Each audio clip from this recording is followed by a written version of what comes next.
بسم اللہ الرحمن الرحیم۔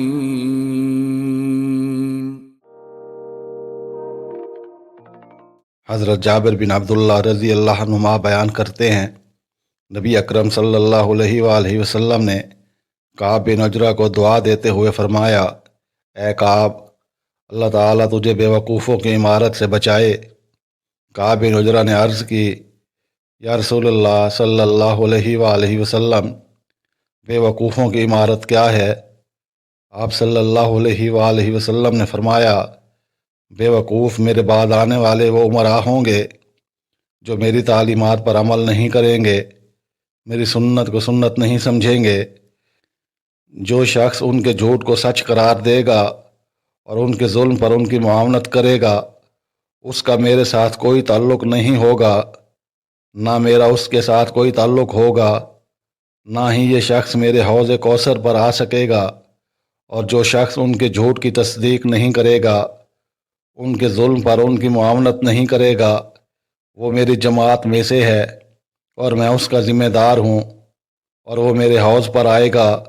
پھر آپ صلی اللہ علیہ وآلہ وسلم نے فرمایا، اے کعب بن عجرہ، روزہ ڈھال ہے اور صدقہ گناہوں کو مٹا دیتا ہے، اور نماز قرب الہی کا ذریعہ ہے، یا شاید یہ فرمایا دلیل ہے۔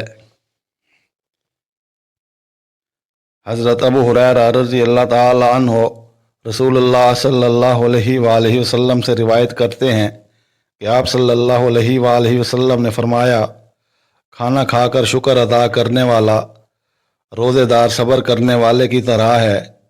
رسول اللہ صلی اللہ علیہ وآلہ وسلم نے فرمایا، اللہ تعالیٰ فرماتے ہیں، ابن آدم کا ہر عمل اس کے لیے ہے سوائے روزے کے، کیونکہ وہ میرے لیے ہے اور میں ہی اس کی جزا دوں گا۔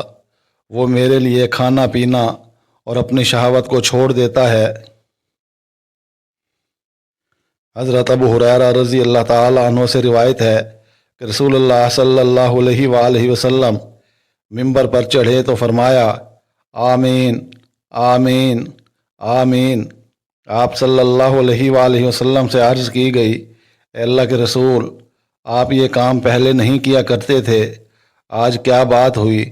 تو آپ صلی اللہ علیہ وآلہ وسلم نے فرمایا، مجھے جبرائیل علیہ السلام نے کہا، اللہ تعالیٰ اس شخص کی ناک خاک آلود کرے یا وہ رحمت سے دور ہوا جو رمضان کے آنے کے باوجود بخشش اور مغفرت حاصل کرنے سے محروم رہا۔ تو میں نے کہا، آمین۔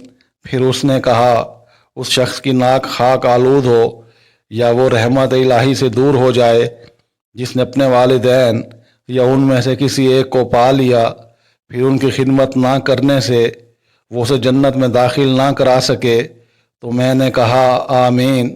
پھر اس نے دعا کی، اس شخص کی ناک بھی خاک آلود ہو یا وہ اللہ کی رحمت سے دور ہو جس کے پاس آپ کا ذکر ہو اور وہ آپ پر درود نہ بھیجے۔